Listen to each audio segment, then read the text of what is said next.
High, সবাই কেমন আছো? আশা করি ভালো আছো। আগের দিন আমরা টপিকে আলোচনা করেছি। এখন আমরা সেটাকে নেক্সট পার্টে যাচ্ছি। আজকে আমাদের টপিক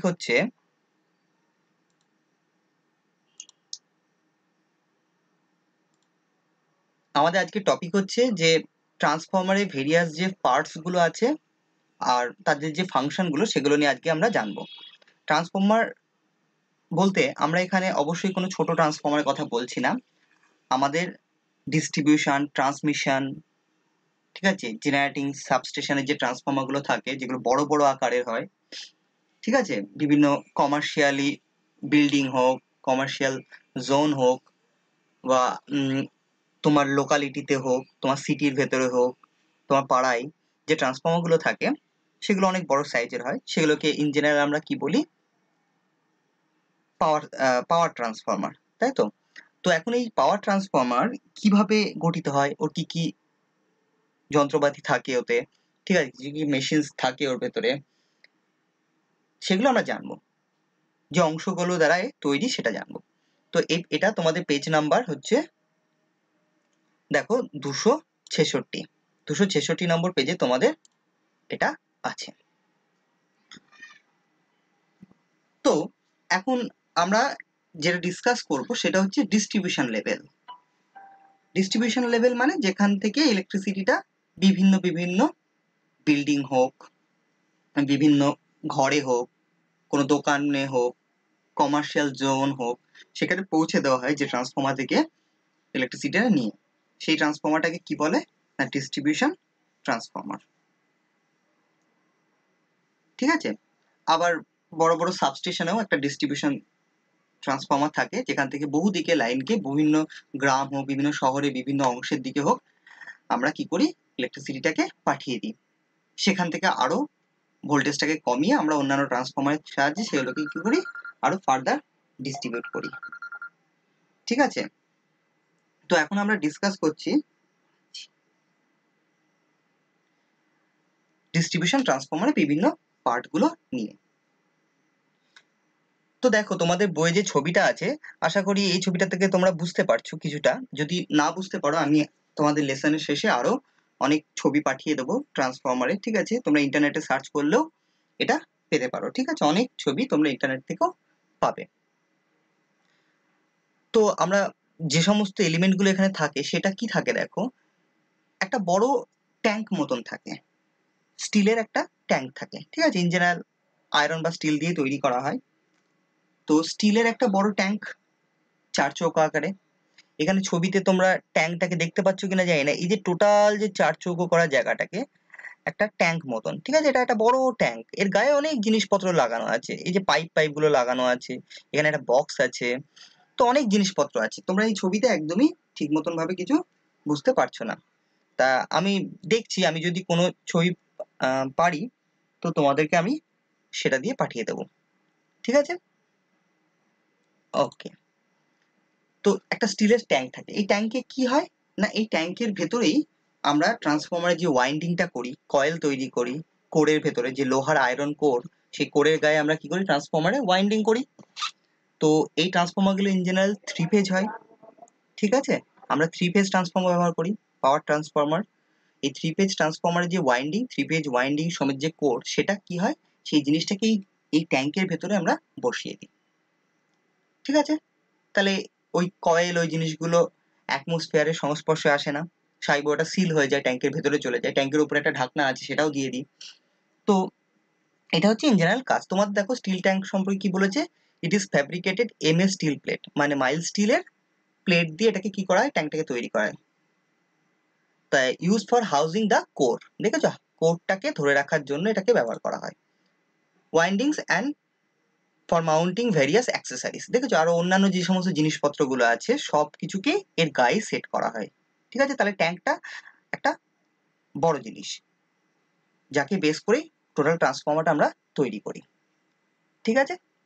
ওকে, আরো আরো ডিটেলস আছে, তোমরা এটা দেখে নেবে। আমরা নেক্সটটা যাই, যে এই ট্যাঙ্কের ভেতরে যে কয়েলটা আছে, সেই কয়েল সমেত যে কোর, টোটালটাকে কি করে? ট্যাঙ্কের ভেতরে আমরা কি করি না, একটা অয়েল, যাকে বলি ট্রান্সফরমার অয়েল বা অ্যাসকারেল বলে, এটাকে কি বলে? অ্যাসকারেল, ঠিক আছে? ট্রান্সফর্মার অয়েলও বলে বা অ্যাসকারেল বলে। সেই তেলটাকে কি করা হয়, ঢেলে দেওয়া হয় ট্যাঙ্কের ভেতরে, তাহলে ট্যাঙ্কটা পুরো ভর্তি থাকে। তাহলে কি হয়, ট্যাঙ্কটা একটা তেল দ্বারা পুরো ভর্তি থাকে। এই তেলটা কি ধরনের তেল, এটা হচ্ছে একটা ডাইইলেকট্রিক ইনসুলেটিং কি হচ্ছে একটা অয়েল, বা ডাইইলেকট্রিক স্ট্রেন যে প্রোভাইড করে, মানে যে ইনসুলেশন দেয় আর কি, ঠিক আছে? কারণ এগুলোর ভেতরে অনেক হাজার ভোল্টেজ কি হয় ভেতরে যায়, কয়েলগুলোর ভেতর দিয়ে পাস করে। সো কয়েল থেকে বডিতে যাতে কোনো ইলেকট্রিসিটি না চলে আসে, ঠিক আছে, ডিসচার্জ যাতে না হয়, কোথাও যাতে সহজে শর্ট সার্কিট না হয়, ওর ইনসুলেশন গুলো যাতে ফেলিওর না করে, তার জন্য কি থাকে, এই তেলটা থাকে। তেলের এটা একটা কাজ যে ইনসুলেশন প্রোভাইড করে ওর ভেতরে। যেহেতু কোরের ভেতরে এটা পুরো চুবে যাচ্ছে, কোরের ভেতরে সব জায়গা দিয়ে এটা পুরো তেলটা চলে যাচ্ছে, ফলে ওটা অনেক বড় ইনসুলেটিং ম্যাটেরিয়াল রূপে ব্যবহার হয়, ঠিক আছে? এবার ট্রান্সফর্মার কয়েলটা বানানোর সময় আমরা বিভিন্ন রকম পেপার, বিভিন্ন টাইপের মেটাল মানে ম্যাটেরিয়াল ব্যবহার করেছি ইনসুলেশনের জন্য, কিন্তু তাদের ক্ষমতাটাকে অনেক বেড়ে যাচ্ছে এই ইনসুলেটিং অয়েলটার ফলে, ঠিক আছে? তো এই ট্যাঙ্কে যে তেলটা থাকে, সেই তেল ছাড়াও আরো কিছু এক্সট্রা তেলও আরেকটা জায়গায় থাকে। সেটা কি বলে দেখো, সেটা তোমাদের ছবিতে একদম উপরের দিকের যে ছবিটা আছে না, ফিগার 1, তার উপরে দেখো একটা একটা ট্যাঙ্ক মতন দেখতে পাচ্ছ? আমাদের যেমন স্টোভ গুলো থাকে না, তার উপরে যেমন ট্যাঙ্ক থাকে, সেরকম একটা ট্যাঙ্ক মতন। এই ট্যাঙ্কটাকে কি বলে, এই ট্যাঙ্কটাকে বলে হচ্ছে কনজারভেটর ট্যাঙ্ক। কি বলে, কনজারভেটর ট্যাঙ্ক। এখন প্রশ্ন হচ্ছে যে কনজারভেটর ট্যাঙ্কটা কি করে। এই কনজারভেটর ট্যাঙ্কের ভেতরে আমরা কি করি, ইনসুলেটিং যে অয়েলটা আছে বা ট্রান্সফর্মার অয়েলটা এখান দিয়ে আমরা ঢালি, এই এই কনজারভেটর ট্যাঙ্কের ভেতরে আমরা তেলটাকে দিই। সেখান থেকেই পাইপের থ্রু কি হয়, মেন ট্যাঙ্কের ভেতরে, স্টিলের যে ট্যাঙ্ক আছে তার ভেতরে চলে যায়। আর স্টিলের ট্যাঙ্কের উপরে ঢাকনাটা পুরো আটকানো আছে, সিল করা আছে, নাট বোল্ট দিয়ে ভালো করে টাইট করে আটকানো আছে, ফলে ওখান থেকে কোনো তেল, মেন ট্যাঙ্ক থেকে কোনো তেল লিক করে না। আরো এক্সট্রা কিছু তেল কি থাকে, এই কনজারভেটর ট্যাঙ্কের মধ্যে থাকে। এবার কনজারভেটর ট্যাঙ্কে পুরো ফুল করা হয় না, তার গায়ে কি আছে, পাশে কনজারভেটর ট্যাঙ্কের এই যে ওপরে যে কনজারভেটর ট্যাঙ্কটা দেখতে পাচ্ছ, এর ওপরে গায়ে সাইডে কি থাকে, একটা স্কেল মতন থাকে, ঠিক আছে?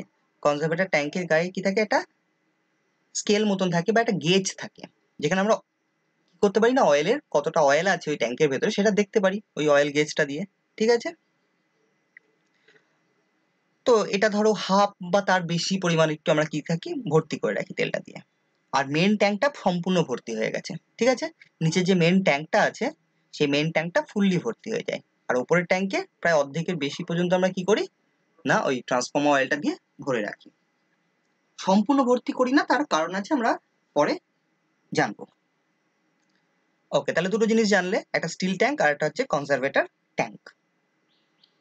নেক্সট হচ্ছে, এগুলো খুব অক্সিলারি জিনিস যেগুলো অনেক থাকে, তার মধ্যে হচ্ছে টেম্পারেচার গেজ। দেখো টেম্পারেচার গেজ, টেম্পারেচার গেজ কি করবে, ওই ট্রান্সফর্মার ভেতরে অয়েলের কত টেম্পারেচার হয়ে গেছে, কোরটার কত টেম্পারেচার হয়ে গেছে, সেটা জানার জন্য ট্রান্সফর্মারের গায়ে কি থাকে, বা ট্রান্সফর্মারটা ওভারঅল কতটা গরম হয়েছে, এগুলো জানার জন্য কি থাকে, একটা টেম্পারেচার গেজ থাকে, বা একটা ধরো থার্মোমিটার মতন যেটা থাকে ওর গায়ে লাগানো, ঠিক আছে?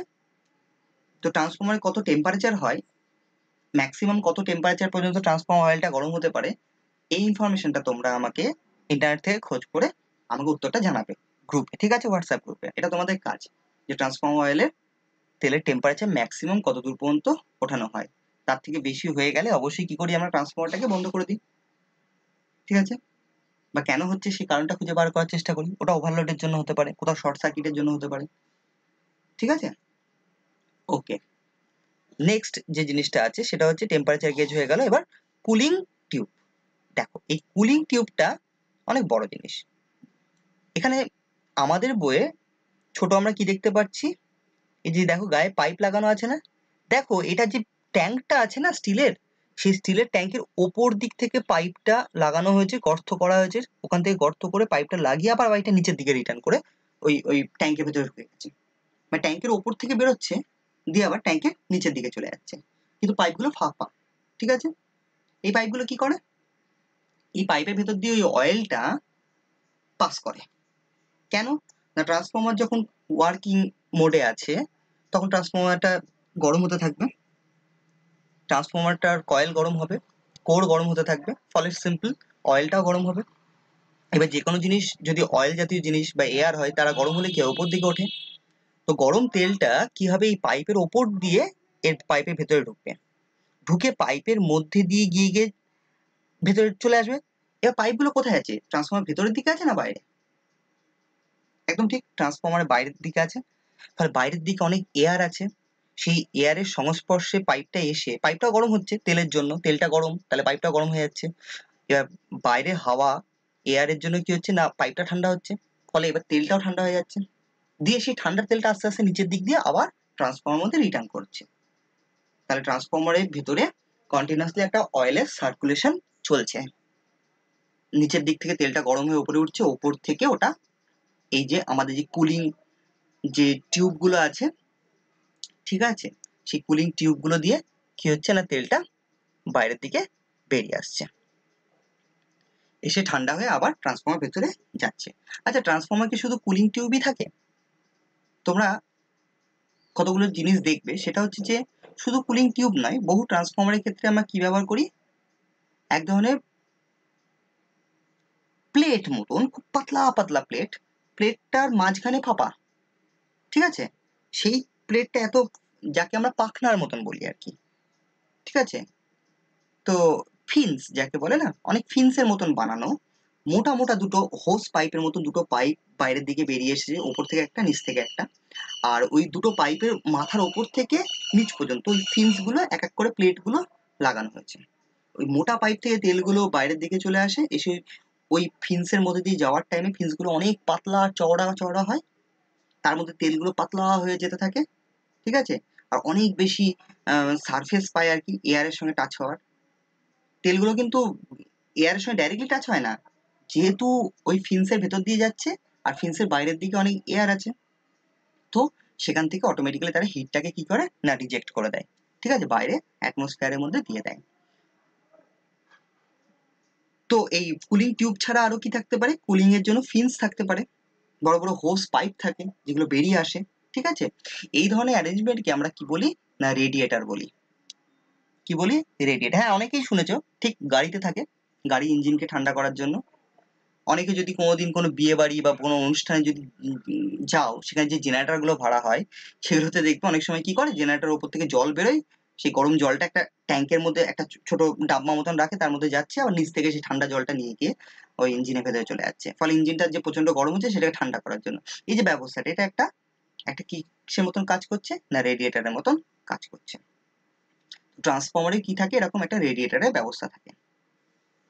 বহু ক্ষেত্রে এই রেডিয়েটর আরো জটিল হয়, কোনো ক্ষেত্রে একটা ঠান্ডা যে অয়েলটা, সেই অয়েলটাকে ফোর্সফুলি ওর মধ্যে পাঠিয়ে দেওয়া হয়, ঠিক আছে, জোর করে পাম্পের সাহায্যে পাঠানো হয় ট্রান্সফরমার ভেতরে, আর ওপর থেকে যে তেলটা বেরিয়ে আসছে সেই তেলটাকে ঠান্ডা করার জন্য ওই যে ফিন্স গুলো বা রেডিয়েটরের যে ব্লেড গুলো বা পাখাগুলো বললাম, সেই পাখনাগুলোর গায়ে হাওয়া দেওয়া হয়, কি দিয়ে না একটা একটা ফ্যান দিয়ে, বড় বড় ফ্যান চলে, সেই ফ্যানগুলো কি করে ওই ব্লেড, ওই পাতলা পাতলা যে ব্লেডের মতন আছে ফাঁপা ব্লেড গুলো তাকে ঠান্ডা করে, আর তার ভিতরে তেল আছে, তেলও ঠান্ডা হয়।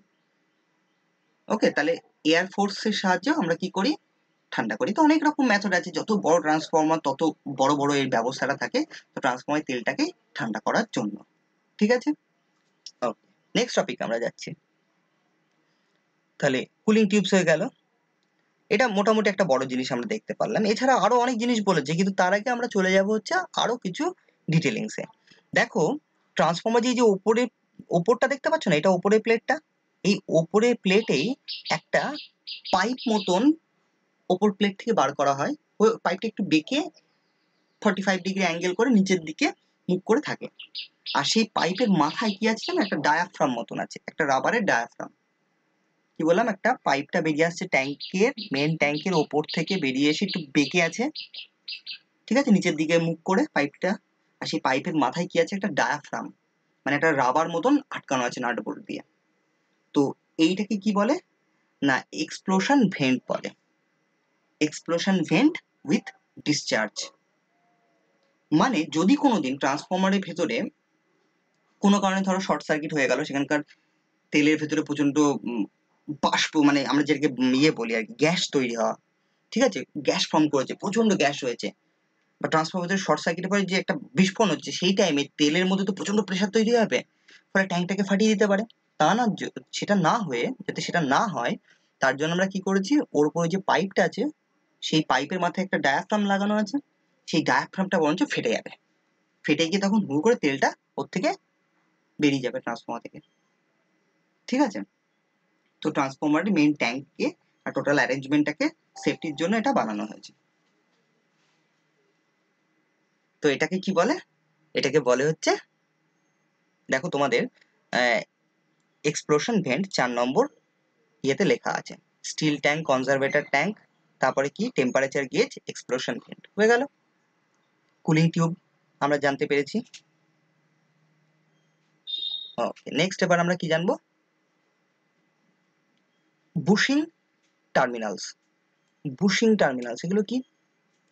এগুলো কিছুই না, আমাদের যে 11,000 বা 240 ভোল্টের যে আউটপুট গুলো পাই, বা 415 ভোল্টের যে লাইন গুলো বেরোয়, 3 ফেজ লাইন, ঠিক আছে, বা 11,000 সাপ্লাই দিচ্ছি, বা কোনো কোনো ট্রান্সফরমার 33,000 ভোল্ট সাপ্লাই দেওয়া হয়, কারো ক্ষেত্রে 132, মানে 1,32,000 ভোল্টেজ সাপ্লাই দেওয়া হচ্ছে, কারো ক্ষেত্রে 400 কেভি মানে 4 লক্ষ ভোল্টেজ, কারো ক্ষেত্রে 765 কেভি মানে 7,65,000 ভোল্টেজ, এগুলো দিচ্ছি।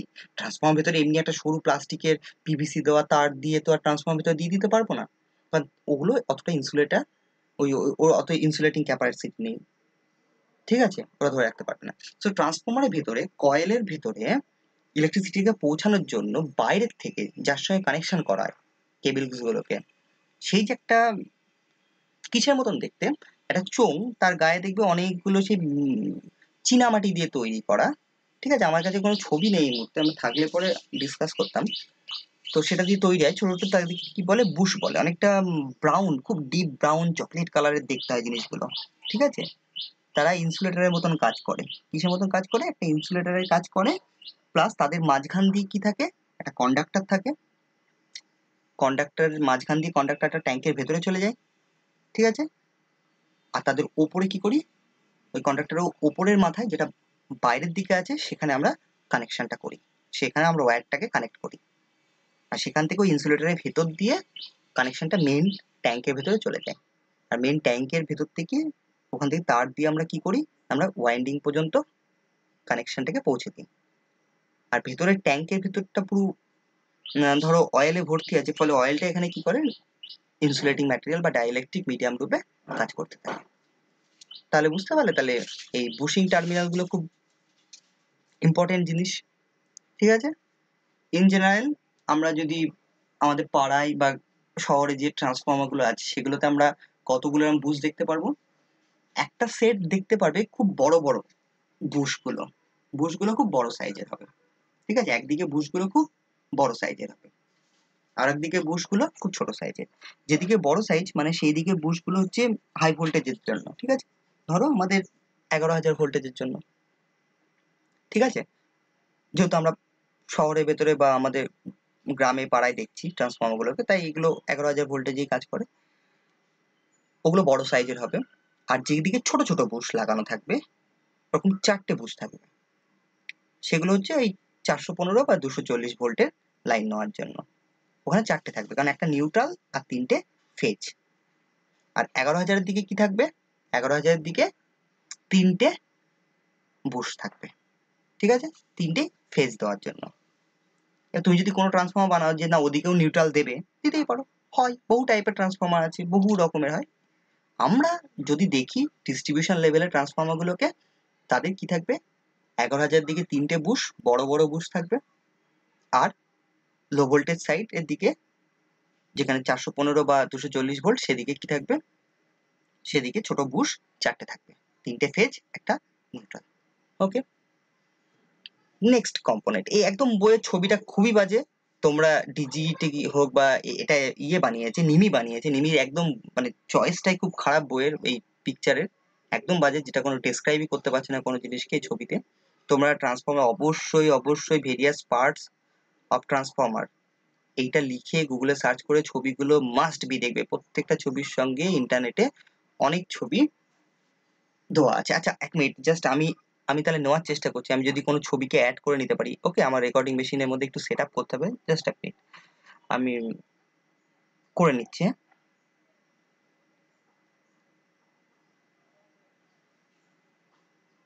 উইন্ডোজ ক্যাপচার, ডেস্কটপ, ওকে, গেম প্লেয়ার,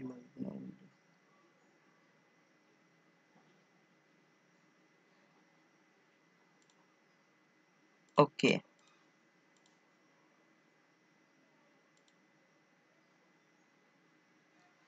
আমরা আমার যে গুগল ক্রোমটা আছে সেখানে আমি ভেরিয়াস পার্টস অফ ট্রান্সফর্মার বলে খুঁজে রেখেছি। ঠিক আছে, আমি তোমাদের দেখাচ্ছি।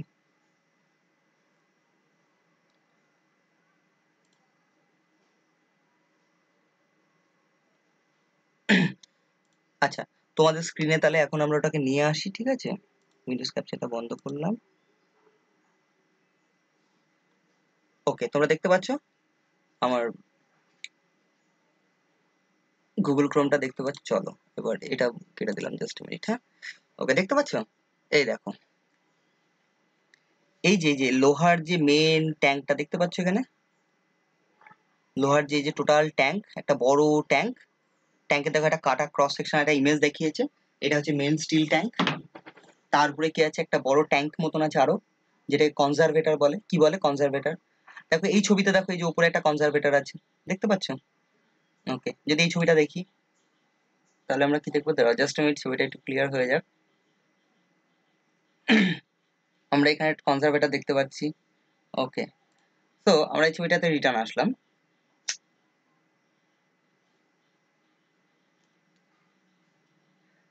এই কনজারভেটর ট্যাঙ্কের ওপরেই বলেছিলাম না, এই যে ব্রাউন কালারের দেখতে, গায়ে প্যাচ প্যাচ প্যাচ প্যাচ প্যাচ প্যাচ মতন আছে, এইগুলোই কি এক একটা ইনসুলেটর। এগুলো হচ্ছে ইনসুলেটর, কিন্তু এগুলোর নাম কি ট্রান্সফর্মার জন্য না, বুশ টার্মিনাল বা বুশিং টার্মিনাল। তোমাদের বইয়ে কি লেখা আছে দেখো, তোমাদেরকে লেখা আছে বুশিং টার্মিনাল, তাই তো? তো এই যে বুশিং টার্মিনালসটা, এগুলো দিয়েই কি হয়, আমরা হাই ভোল্টেজ লাইনটাকে পৌঁছে দিই। ঠিক আছে, দূরে দেখো যেগুলো আছে ওগুলো আলাদা, ওগুলো আলাদা জিনিস। ঠিক আছে, ওগুলো দেখো বডির সঙ্গে ফ্রেম করে আটকানো আছে, ওগুলো লাইটিং অ্যারেস্টারের জন্য ব্যবহার করা হয়েছে। ঠিক আছে, ওগুলো বড় মাপের ট্রান্সফর্মার, এটা তার জন্য। কিন্তু এখানে দেখো আরো ছোট ছোট বুশ দেখতে পাচ্ছ, এই যে এই বুশগুলো ছোট্ট ছোট্ট, এখানে একটা, দুটো, তিনটে, চারটে। ঠিক আছে, বুশগুলো থেকে দেখো একটু, ছবিটাকে যদি তুমি দেখো, এই ছবিটা আমি পাঠিয়ে দেবো বা তোমরা নিজেরাও ডাউনলোড করে দেখবে। এই বুশ থেকে কানেকশনটা ট্যাঙ্কের ভেতরে ঢুকে গেছে, দিয়ে এখান দিয়ে দিয়ে দিয়ে দিয়ে ওয়াইন্ডিং এর ভেতরে চলে গেছে। এই বুশ থেকে বিভিন্ন দিকে লাইনগুলো গেছে, আর উল্টো দিকে ছবিটা দেখতে পারলে আমরা দেখতে পারতাম।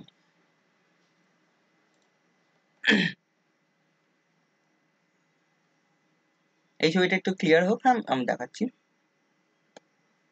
মেবি খুব আমার নেটটা খুব ডিস্টার্ব করছে, আমি জানোই তোমরা, আমার কদিন ধরে কোনো নেট পাইনি, আমার কারেন্টও ছিল না, তার ফলে আমি কিছুই করতে পারিনি। আর এখনো দেখো সামান্য ছবিটাই ডাউনলোড হচ্ছে না, কি বলবো, খারাপ অবস্থা। আচ্ছা, ওকে, ওই ছবিটা তো হচ্ছে না, কি করা যাবে? ওকে ওকে, এই দেখো একটা পড়ার বইয়ে একটা ভালো ছবি পেয়েছি মোটামুটি। এই ছবিতে দেখো এই যে মেন জায়গাটা দেখছো, এইটা হচ্ছে একটা ট্যাঙ্ক। তার গায়ে এই যে পাইপ গুলো লাগানো আছে, যেটা কুলিং টিউব বলছে। এই কুলিং টিউব দিয়ে দেখেছো তেলগুলো ওপর দিকে উঠছে বলে অ্যারো চিহ্ন দিয়ে দেখিয়েছে, তেলগুলো, গরম তেলগুলো এর মধ্যে দিয়ে পাস করছে, বাইরে আসছে। ওকে, ঠিক আছে। আর এই যে এখানে বুশগুলো লাগানো আছে, বুশগুলো লাগানো আছে, বুশগুলো ট্যাঙ্কের ভেতরে পর্যন্ত চলে যায়। বুশের মাঝখান দিয়ে কানেক্টিং এর একটা রড থাকে, সেটা দিয়ে কয়েলে চলে যাচ্ছে। এটা জাস্ট নর্মাল দেখিয়েছে, এটা জাস্ট আঁকা ছবি, বাট ওরকম কয়েল হয় না, বাস ওটা আলাদা হয়। ঠিক আছে, কয়েলটা দেখতে আলাদা টাইপের হবে, করে ভেতরে বসানো থাকবে। তো এখান থেকে দেখো এই এই বুশগুলোতে শুধু একটা মাত্র ভাঁজ আছে, এখানে দুটো দুটো করে ভাঁজ আছে, তাই না? বুশের মাথায় দুটো দুটো অ্যারো চিহ্ন মতন আছে না, তাহলে ওটা হচ্ছে হাই ভোল্টেজের জন্য, আর এটা হচ্ছে লো ভোল্টেজের জন্য। ঠিক আছে, তারপরে দেখো এই যে এখানে একটা কনজারভেটর ট্যাঙ্ক দেখতে পাচ্ছ, ট্যাঙ্কটাকে গোল সাইড থেকে দেখছি, আমরা সাইড ভিউটা দেখছি, তার আমরা একটা গোল সার্কেলের মতন দেখতে পাচ্ছি। তো তার থেকেই দেখো ট্যাঙ্কে সম্পূর্ণ ভর্তি করেছে ট্যাঙ্কে তেলটা? না, সম্পূর্ণ, কিন্তু মেন ট্যাঙ্কে দেখো পুরো ভরা, তেলটা একদম কানায় কানায় ভরা। এই পাইপ দিয়ে কি হয়, এই এই ট্যাঙ্ক থেকে তেলটা মেন ট্যাঙ্কের ভেতরে চলে আসে। ওকে, আরো একটা জিনিস দেখার আছে, সেটা হচ্ছে যে এই ট্যাঙ্কের গায়েও কি আছে, ট্যাঙ্কের গায়েও আর একটা এক্সট্রা পাইপ, যেটার মাথায় কিছু একটা লাগিয়ে বাইরের দিকে দিয়েছে। এটা আমরা জানবো একটু পরে। নিচের দিকে একটা কি আছে, ছোট্ট পাইপ লাগিয়ে তার সঙ্গে একটা কল মতন লাগানো আছে, তাই না? সো এটা ড্রেন ভালভ বলা হয় আর কি। যদি কোনোদিন এই তেলগুলো সব বার করে নিতে হয় তাহলে এই নিচ দিয়ে বার করে নিতে পারবো। তো এর জন্য ব্যবহার করা হয়েছে। আমি অ্যাকচুয়ালি আরো ভালো কিছু ছবি খুঁজছিলাম। তো দেখো, তোমরা যদি ম্যাসিভ সাইজ গুলো দেখো ট্রান্সফর্মার কি হয়, দেখেছো একটা ভীষণ বড় ট্রান্সফর্মার, এই যে কুলিং ফ্যান, দেখেছো এই যে জিনিসটা সেট দেখতে পাচ্ছ, বক্স বক্স মতন দেখতে, ফিন্স ফিন্স ফিন্স ফিন্স ডানা ডানাওয়ালা চ্যাপ্টা চ্যাপ্টা পাত গুলো লাগানো, এইটা একটা সেগমেন্ট, এটা একটা সেগমেন্ট, এটা একটা সেগমেন্ট, এখানে চারখানা সেগমেন্ট, চারখানা হোস পাইপ ওপর দিয়ে বেরিয়ে এসেছে, আবার নিচ দিয়ে এখানে ছোট ছোট। যদি ইমেজটা ক্লিয়ার হতো, ও আমি জানি না ইমেজগুলো কেন ডাউনলোড হচ্ছে না, এখন যাচ্ছে তাই অবস্থা। সো এইগুলোকে কি বলে, রেডিয়েটার বলে, ঠিক আছে? গায়ে এপাশে গায়ে সেট লাগানো, ওপাশে গায়ে। এই রেডিয়েটারের গায়ে আবার কি লাগানো আছে, ফ্যান লাগানো আছে, যাতে হাওয়াগুলো ওই রেডিয়েটারের ভেতর দিয়ে যেতে পারে। ওগুলো ফাঁপা ফাঁপা, সাইড থেকে দেখলে আমরা দেখতে পারবো যে ওখান থেকে আলো দেখা যাচ্ছে, উল্টো দিক দেখা যাচ্ছে। এখান থেকে দেখলে এপাশ থেকে দেখতে পারবো, এপাশের জিনিস দেখতে পারবো। সেগুলো পাতলা পাতলা ফিন্স মতন। ওকে, সো ইন্ডিভিজুয়াল জিনিসকে তোমরা আলাদা আলাদা করে লিখে লিখে তোমরা খোঁজ করতে পারবে, তাহলে দেখতে পারবে ট্রান্সফরমারের মেন। ও এখানে দেখো, এই ছবিটাতে দেখো, এই যে দেখেছো কত বড় ব্লেড মতো বেরিয়ে, একটা দুটো তিনটে পাইপ ওপর দিয়ে বেরিয়েছে, নিচ দিয়ে তিনটে পাইপ ঢুকে গেছে, হোস পাইপ। আবার ওদিকেও তিনটে তিনটে আছে, তাহলে বুঝতে পারছো প্রচন্ড তেলগুলো গরম হয়ে তেলগুলো এই পাইপে আসবে, আর পাইপ দিয়ে প্রত্যেকটা ফিন্স দিয়ে, এই প্রত্যেকটা ফিন্স দিয়ে তেলগুলো নিচের দিকে নামতে থাকবে। আর যেহেতু প্রচন্ড বেশি এয়ারের কন্ট্যাক্ট এরিয়া পাচ্ছে, তেলগুলো সহজে ঠান্ডা হয়ে যাবে, হয়ে গিয়ে তেলগুলো নিচের দিকে চলে যেতে থাকবে। ওপরে কি আছে, কনডেনসার ট্যাঙ্ক। এই যে এখানে দেখেছো বড় বড় বুশ লাগানো আছে, ঠিক আছে? ওকে, আমি দুটো ডিফারেন্ট বুশ খুঁজতে চাইছি, যেখানে দুটো বুশই দেখতে পাবে। এটা লো ভোল্টেজ সাইডের বুশ, দেখেছো এই ট্রান্সফরমারের বুশ গুলো লাগানো আছে না, দেখেছো বুশ টার্মিনাল? তোমাদের বইয়ে নাম কি বলেছে ওটাকে, বুশিং টার্মিনাল বা টার্মিনেশন, বুশিং কে যে টার্মিনেট করছে। ওকে, সো আর আর কিছু পাওয়া যাবে? দেখছি, এই ছবিটাতে দেখো, এই দেখো এই মাথার দিকে সব টার্মিনাল গুলো লাগানো আছে, বুশ গুলো। এর সেই ফিন্স গুলো তোমরা দেখতে পাচ্ছ, যেগুলো রেডিয়েটার বললাম আমরা নাম। এই যেখানে বুশ গুলো আছে অনেক বড় বড়। ওকে, তো আইডিয়াটা পেলে মোটামুটি। আমরা এবার নেক্সট টপিকে চলে যাই আমাদের।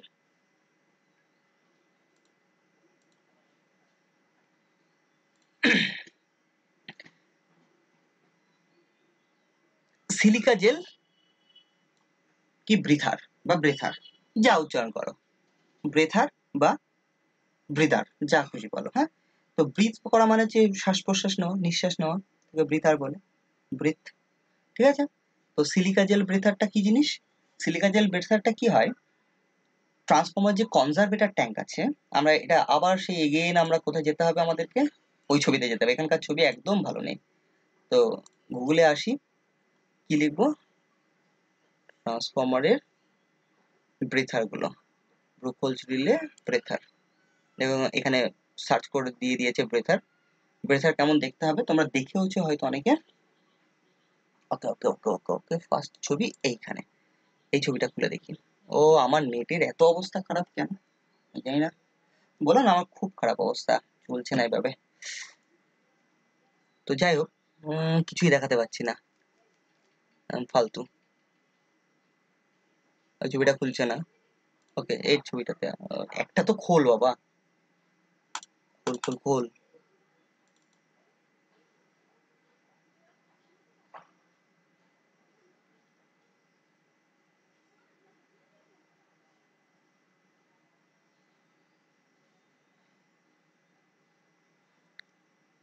যে জিনিসটা দেখাতে চাইছি, একটা জিনিসও খুলছে না, বাহ, দারুণ ব্যাপার। ও, কি ভাগ্য আমার, ওই যে একটা খুলেছে এতক্ষণ ধরে, কিন্তু এই ছবি দিয়ে কাজ হবে না। আচ্ছা দেখো, এই ছবিটা দেখি, এ দেখো মেন যে ট্যাঙ্কটা আছে না, মেন ট্যাঙ্ক, তার উপর থেকে সরু পাইপ করে এই যে ছোট্ট মেশিনটা লাগানো আছে, এইটার নামই কি বলে, ব্রেথার বলে।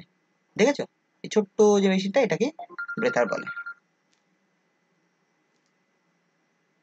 ওকে ওকে, আবার দেখো এই ছবিতে দেখো, এই যে এই ছবিতে দেখবে এই যে মেন ট্যাঙ্কটা আছে না, আর এই ছবিটা কেটে দিলে, ও কেটে গেল তো, যাই হোক, ব্রেথার চেয়েছি, এদিকে ছবিগুলো দেখো। দেখো ব্রেথারের অ্যাকচুয়াল ছবি এরকম দেখতে হয়, অনেক টাইপের হয়। ওপর দিকে পাইপ লাগানো কানেকশনের ব্যবস্থা থাকে, নিচের দিকে পাইপটা খোলা থাকে। এর ভেতরে কি থাকে না, সিলিকা জেল। সিলিকা জেল একদম অনেক পাথরের টুকরো টুকরো মতন দেখতে। এদের বৈশিষ্ট্য কি না, সিলিকা জেল প্রচুর পরিমাণ কি পারে, জলীয় বাষ্পকে শোষণ করে নিতে পারে। দেখো এখানে দেখো, সিলিকা জেল যখন জলীয় বাষ্প টানেনি, ভালো আছে, তখন ব্লুইশ কালারের হয়, তাই না? আকাশি কালারের মতো নীল রঙের হয়। আর আস্তে আস্তে এটা কি হয়ে যায়, পিঙ্ক কালার নিচ্ছে আস্তে আস্তে, তাই না? রংটা পিঙ্ক হয়ে যাচ্ছে। ওকে, আমার নেটের জন্য আমি কিছু দেখাতে পারছি না গো, খুব দুঃখিত। যাই হোক, এই যে দেখো সিলিকা জেলে কি হচ্ছে, ওপরের দিকে একটা পাইপ মতন আছে, এই পাইপটা কোথায় চলে যায়, কনজারভেটর ট্যাঙ্কে চলে যায়। আর নিচের দিকের ওপেনিংটা, এটা ওপেনিং থাকে এয়ারের ভেতরে। এখান দিয়ে কি হয় না, এয়ার গুলো ঢুকে যায়। ঢুকে যখন এই যে এর ভেতর দিয়ে, সিলিকা জেলের ভেতর দিয়ে টুকরো টুকরো পাথরের মতো এর মাঝখান দিয়ে যায়, তখন এয়ারের মধ্যে যদি কোনো জলীয় বাষ্প বা ময়েশ্চার থাকে, সেটা কি করে, ময়েশ্চার কন্টেন্টকেও অ্যাবজর্ব করে নেয়।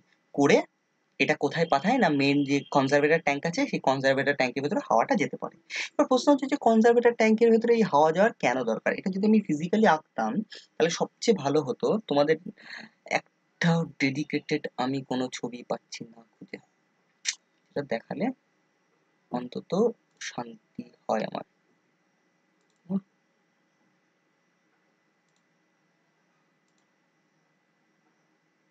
দেখছি দেখছি, কিছু তো আছে। ওকে দেখো, এই ছবিটা দেখো। ধরো ট্যাঙ্কের তেলটা গরম হয়ে গেছে, ট্যাঙ্কের তেলটা যদি গরম হয়ে যায় তাহলে আয়তনে বাড়বে। আয়তনে বাড়লে পরে সেই এক্সট্রা তেলটা কি হবে, যে আয়তনে মেন ট্যাঙ্কের ভিতরে পুরো কানায় কানায় ভর্তি আছে। সো মেন ট্যাঙ্ক থেকে তেলটা তো আর বেরোতে পারছে না। মেন ট্যাঙ্ক থেকে এক্সপ্লোশন ভেন্ট তো এক্সট্রিম সময়ের জন্য কাজ করে, তখন ওখানেও তো সিল ওই পথটা, কারণ মাথায় কি আছে, একটা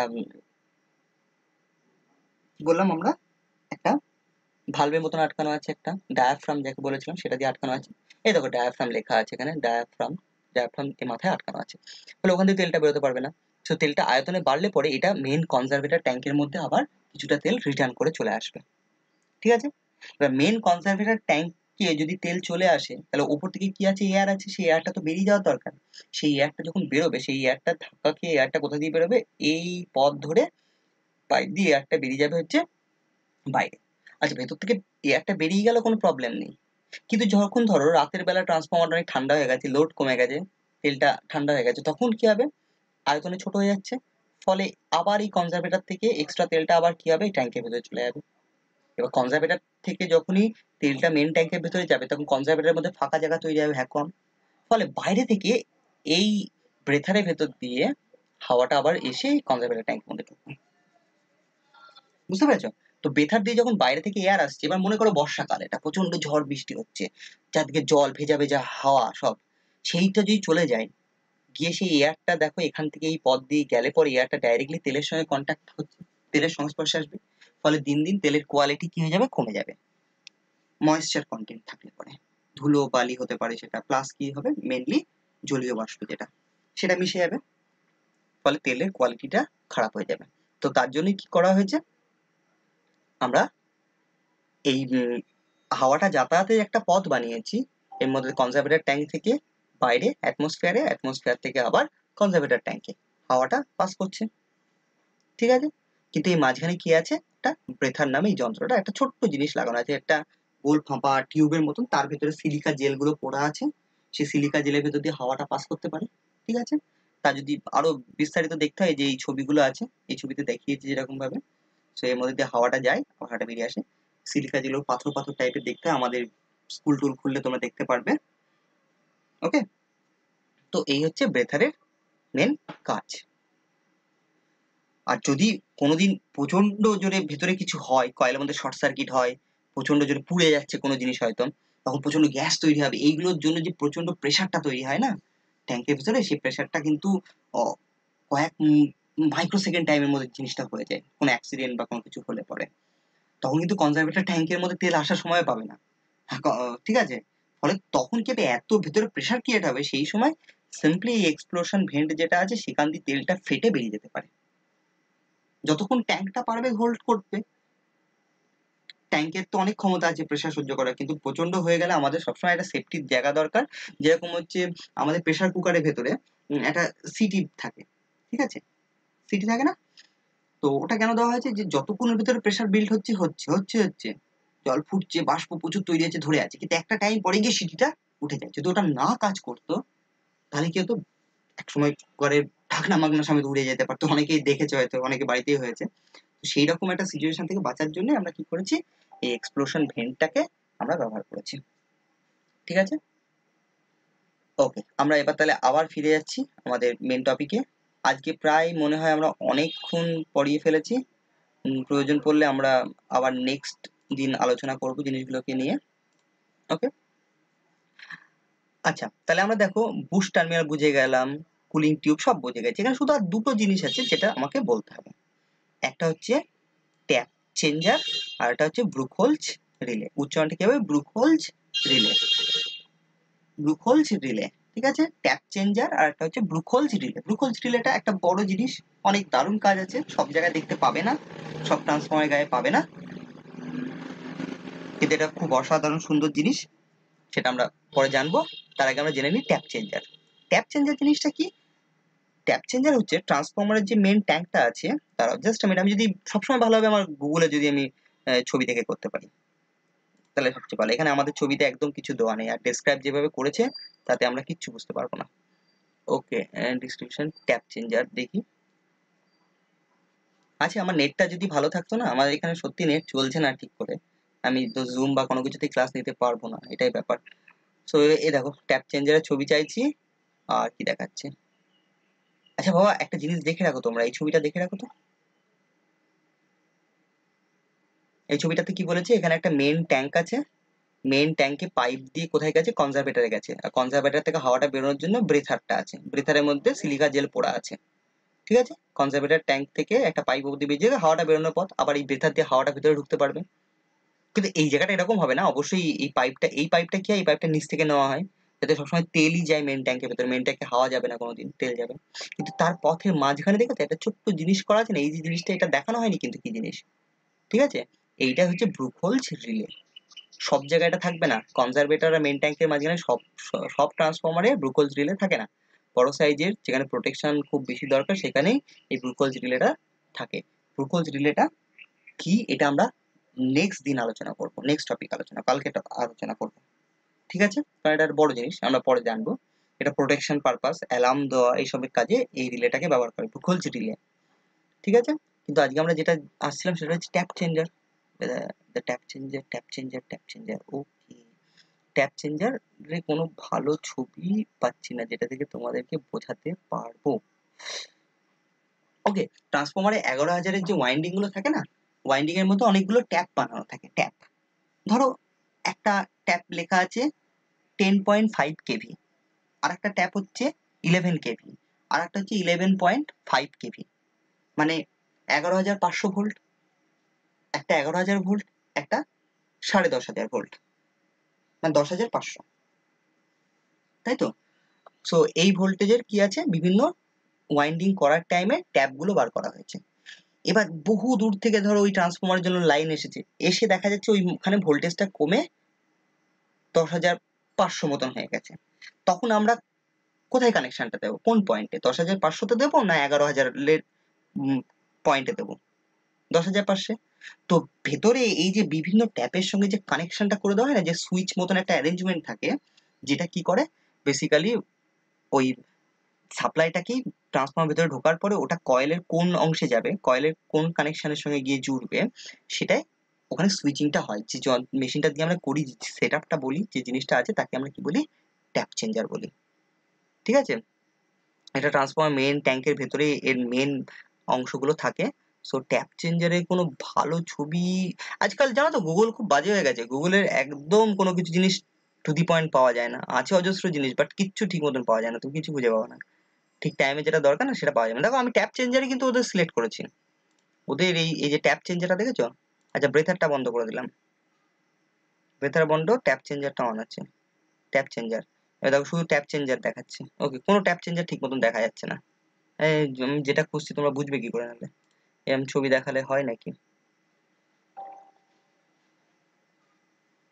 ছবি থেকে কিছুই বুঝতে পারবে না, ভেতরে কানেকশন এত জটিল মনে হবে। দাঁড়াও, আর একটা আছে, কিভাবে বুঝবে বলো? ফিজিক্যালি যদি দেখা যেত জিনিসটাকে খুব ভালো বুঝতে। না, এখানে দেখি।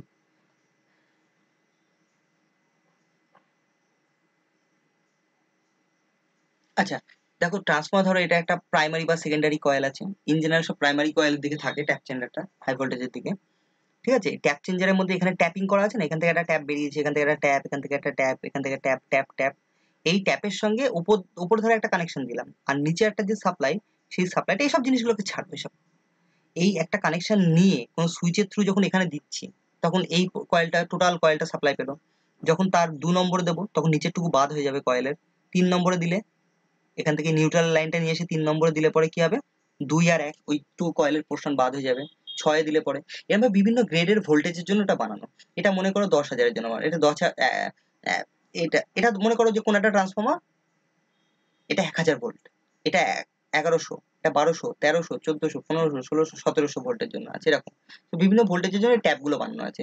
তো আমি সাপ্লাইটা নিয়ে গিয়ে কোন অংশের সঙ্গে গিয়ে কানেক্ট করব, এই যে সুইচিংটা হয় ভেতরে, সেটাকে কি বলে, ট্যাপ বলে। ঠিক আছে, ট্যাপ চেঞ্জার বলে। ট্যাপ চেঞ্জারের কোনো ছবি তোমাদের বইয়ে আছে কিনা আমি জানি না, ঠিক করে তোমরা দেখে নেবে। আজকে অনেক বেশি গ্যাজানো হয়ে গেল, জিনিসগুলো নিয়ে কিছু ঠিক মতন দেখা গেল না। ওকে দেখো, এখানে একটা স্কিম্যাটিক ডায়াগ্রাম দেখিয়েছে, যে কয়েলের ভেতরে বিভিন্ন ট্যাপ বেরিয়েছে না, 1 2 3 4 5 6 7 8। সো এখানে যখন সুইচিং গুলো হচ্ছে, দেখো এই দেখো ট্যাপ চেঞ্জার, দেখেছো অ্যানিমেশনটা কেমন দেখাচ্ছে? তো আমরা কি করলাম, এখানে তো 3 নম্বরটাই কানেক্ট করেছে, দিয়ে আস্তে আস্তে এই দিক থেকে ঘুরিয়ে ঘুরিয়ে ওদিকে দিয়ে দিল। তারপর আবার 2 নম্বরটায় কানেক্ট করলো, দিয়ে দেখো ঘুরিয়ে ট্যাপ চেঞ্জারটা ওদিকে দিল, দিয়ে 3 নম্বর কানেকশনটাকে দিল। এখন তাহলে 2 নম্বরে পাচ্ছে। আবার দেখা যাচ্ছে 3 নম্বরটাকে দিল এদিকে, কিন্তু এদিকে লাইনটা কাটতে কাটতে গিয়ে ট্যাপ চেঞ্জারটা ওদিকে কানেকশন হলো। সো এগুলো অটোমেটিক, ওর মধ্যে একটা গায়ে বাইরের দিকে আমাদের সিলিন্ডারের গায়ে একটা রোল চাকা মতন আছে, ওটাকে ঘুরিয়ে ঘুরিয়ে আমরা কি করতে পারি, এই কোন সুইচিংটা, কোনটার মধ্যে কোনটা সুইচিং হবে সেগুলোকে আমরা সিলেক্ট করতে পারি। আর এই এই জিনিসটা টোটালটা রোল হয়ে ঘুরতে পারে। ঠিক আছে, এমন একটা ব্যবস্থা, ভেতরে একটা সুইচের ব্যবস্থা আছে, যে সুইচটা বিভিন্ন ট্যাপিং গুলোর সঙ্গে কানেকশন করবে। ঠিক আছে, এই যে এখানে দেখো অনেক কয়েল থেকে এসে একটা গোল ডিস্কের মতন এসেছে, তার মাঝখানে এই রডটা ঘুরে ঘুরে বিভিন্ন জায়গার সঙ্গে কানেকশনটা তৈরি করছে। ওকে, এত জটিলতা যাওয়ার দরকার নেই, তো এই জিনিসটাই কি বলে, ট্যাপ চেঞ্জার বলে। সো থ্যাংক ইউ, আজকে এইটুকুই থাকলো। যে আজকে কি কি থাকলো একবার রিমাইন্ড করে দিই তোমাদেরকে। সেটা হচ্ছে যে আমরা কি কি জানলাম, যে ট্রান্সফর্মার ভেরিয়াস পার্টস এর মধ্যে আমরা মেন ট্যাঙ্ক, স্টিলের ট্যাঙ্ক জানতে পেরেছি, কনজারভেটর যে তেলটাকে আরো এক্সট্রা ধরে রাখে মাথার উপরে, টেম্পারেচার গেজ যে টেম্পারেচার কত ট্রান্সফর্মার সেটা জানা যাবে, এক্সপ্লোশন ভেন্ট খুব বেশি কিছু ভেতরে গন্ডগোল হয়ে গেলে, কোনো এক্সপ্লোশন হলে পরে তেলটা ফেটে বেরিয়ে যেতে পারবে ওখান দিয়ে। নেক্সট হচ্ছে কুলিং টিউব বা রেডিয়েটার। কুলিং টিউবসের একটা বিকল্প কি, বড় বড় সিস্টেমে রেডিয়েটার ব্যবহার করা হয়। রেডিয়েটারের গায়ে বড় বড় হোস পাইপ বেরিয়ে থাকে, তার গায়ে ফিন্স গুলো লাগানো থাকে। ঠিক আছে, কুলিং টিউব দিয়ে কোনো কাজ হয় না সেখানে, ছোট ছোট টিউব, টিউব সামান্য ছোট জিনিসের জন্য ঠিক আছে, বড় জিনিসে কুলিং টিউবে কোনো কাজ নেই, রেডিয়েটার লাগে।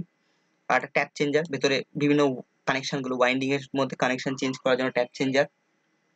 বুশ টার্মিনাল, বুশিং টার্মিনাল, যেগুলো দিয়ে কানেকশন গুলোকে ট্রান্সফর্মার ভেতরে নেওয়া হয় বা ভেতর থেকে বাইরে দিকে, বাইরের জগতে কানেকশনটা নেওয়া আসা হয় উইথ প্রপার ইনসুলেশন, তার জন্য বুশ টার্মিনাল ব্যবহার করা হয়। সিলিকা জেল, যেটা কি থাকে, যে ট্রান্সফর্মার ভেতরে যে হাওয়াটা পাস করছে সেই পথেই একটা জায়গায় একটা ছোট্ট চেম্বার বানিয়ে তার মধ্যে কি করেছি, সিলিকা জেল ভরে রেখে দিয়েছি। সিলিকা জেল যার সংস্পর্শে জলীয় বাষ্প যুক্ত হাওয়া আসলে পরে কি হয়, তার থেকে জলীয় বাষ্পটা টেনে নেয়, শুষ্ক করে দেয়, হাওয়াটাকে দিয়ে পাঠিয়ে দেয়। তাহলে আমরা কি বলতে পারি, এটাকে ওয়েট এয়ারকে ড্রাই করে দেয়। ওয়েট মানে ভেজা ভেজা, ভেজা এয়ারকে কি করে, ড্রাই বা শুষ্ক করে দেয়, ড্রাই এয়ারটাকে ট্যাঙ্কের ভেতরে পাঠায়। ফলে ট্যাঙ্কের যে তেলটা আছে তার কোয়ালিটি ঠিক থাকে, নষ্ট হয়ে যায় না। ঠিক আছে, আর একটা হচ্ছে Buchholz relay. Buchholz রিলেটা কি বললাম, কনজারভেটর আর মেন ট্যাঙ্ক এর মাঝখানে একটা ছোট্ট মেশিন লাগানো থাকে, যে মেশিনটার কাজ হয় যে ট্রান্সফর্মার ভেতরে কোনো গ্যাস তৈরি হচ্ছে কিনা, কোনোদিন যদি কোনো আস্তে আস্তে ওয়াইন্ডিং পুড়ছে হয়তো কোনো কারণে, স্লোলি কোনো গ্যাস ফর্ম করছে ওর ভেতরে, বা হঠাৎ কোনো কারণে ওয়াইন্ডিং পুড়ে গেল, তখন ওর ভেতরে গ্যাস তৈরি হবে। তো সেই গ্যাসগুলো, বাবলস গুলো উঠে উঠে ভেতরে ট্যাঙ্ক দিয়ে কি হবে, ওটা মেন ট্যাঙ্কের মাথার উপর থেকে ওটা কনজারভেটরের দিকে আসতে থাকবে। তো সেই সময় কনজারভেটর ট্যাঙ্কে যদি গ্যাসটা এসে ফেটেও যায় উপর দিকে এসে সার্ফেসে, যেরকম বাবলস গুলো জলের ভেতর থেকে উপরে গিয়ে ফেটে যায় না, তো উপরে যদি ফেটে গিয়ে ওটা গ্যাসটা বাইরে বেরিয়ে যাবে, আমরা বুঝতেও পারবো না যে ট্রান্সফর্মার ভিতরে কোনো গ্যাস তৈরি হচ্ছে কিনা, কোনো কিছু পুড়ছে কিনা। তো সেটার জন্যই আমরা কি হবে না, মাঝখানে একটা এই গ্যাস অ্যাকচুয়েটেড একটা সুইচের ব্যবস্থা করেছি। ধরো গ্যাস অ্যাকচুয়েটেড সুইচ, গ্যাস আসলে পরে সুইচটা কি হবে, অ্যাক্টিভ হবে, গ্যাস জেনারেট করলে পরে ওর ভেতরে। সেই সুইচটার প্রথম কাজ কি না, ওই মেশিনটার প্রথম কাজ হচ্ছে একটা অ্যালার্ম দেওয়া, তোমাকে সচেতন করা। তুমি এসে ব্যাপারটা দেখলে, গ্যাসটাকে বার করে দেওয়ার ব্যবস্থা আছে, সেটা দিয়ে বার করে দিলে, রিসিভ করলে অ্যালার্মটাকে, ব্যাস। যদি এসব না করো, যদি হঠাৎ যদি ট্রান্সফর্মার ভেতরে বিস্ফোরণ হয়, তখন ট্রান্সফর্মারটা বিস্ফোরণ হচ্ছে, হু করে পুড়ছে ভেতরে। তুমি কদিন আগে এই আমফান ঝড়ে একটা কলকাতার মধ্যে একটা ছবি দেখতে পাচ্ছিলে না, কোথায় একটা মেল লাইন রাস্তার উপরে পড়ে গিয়ে কা করে স্পার্ক হচ্ছে। তো যারা সাবস্টেশনে বসে আছে তারা কি বুঝতে পারছে যে এরকম হচ্ছিল? হচ্ছিল না, লোকে ভিডিও করে যাচ্ছে ক্যামেরায়। কিন্তু যদি আমাদের সেন্সিং ডিভাইস থাকতো যে রাস্তার সঙ্গে তার টাচ হয়েছে, তাহলে সঙ্গে সঙ্গে বন্ধ করে দিত। সেরকম ভাবেই এই গ্যাস সেন্সারটার মানে যেটা ব্রুখল যে রিলে, এই রিলেটা কি করে, প্রথমে তোমাকে একটা অ্যালার্ম দেয়। যদি তাতেও কিছু না হয়, তাহলে কি আছে, ওর মধ্যে আর একটা গ্যাস অ্যাকচুয়েটেড সুইচ আছে, সেই সুইচটা অ্যাক্টিভ হয়ে যায় অতিরিক্ত গ্যাস ফর্ম করলে। খুব দ্রুত, খুব বেশি পরিমাণ গ্যাস ফর্ম করে যদি ধাক্কা ওর মধ্যে আসে, তাহলে সেই ধাক্কার চোটে ও অ্যাক্টিভ হয়ে যায়। হয়ে গিয়ে ও কি করে, সার্কিট ব্রেকার যে থাকে, যে সুইচটা থাকে, সেই সুইচকে ও নিজেই সিগন্যাল দেয়। আর সুইচগুলো অটোমেটেড হয়, থাম করে ওটা কি করবে, ট্রান্সফরমার লাইনটাকে বন্ধ করে দেবে। তো এই হচ্ছে ব্রুখোলস রিলে। ব্রুখোলস রিলে নিয়ে বিস্তারিত দেখবো আমরা, কারণ এর ভেতরে গঠনটা কেমন হয়, দেখতে কেমন হবে, সেটা নিয়ে আমরা জানবো। ঠিক আছে? সো আজকে আমরা ভেরিয়াস পার্টস আর ডিফারেন্ট পার্টস নিয়ে আলোচনা করলাম। ওকে, থ্যাংক ইউ। তাহলে আজকে এই পর্যন্তই থাকলো। ওকে।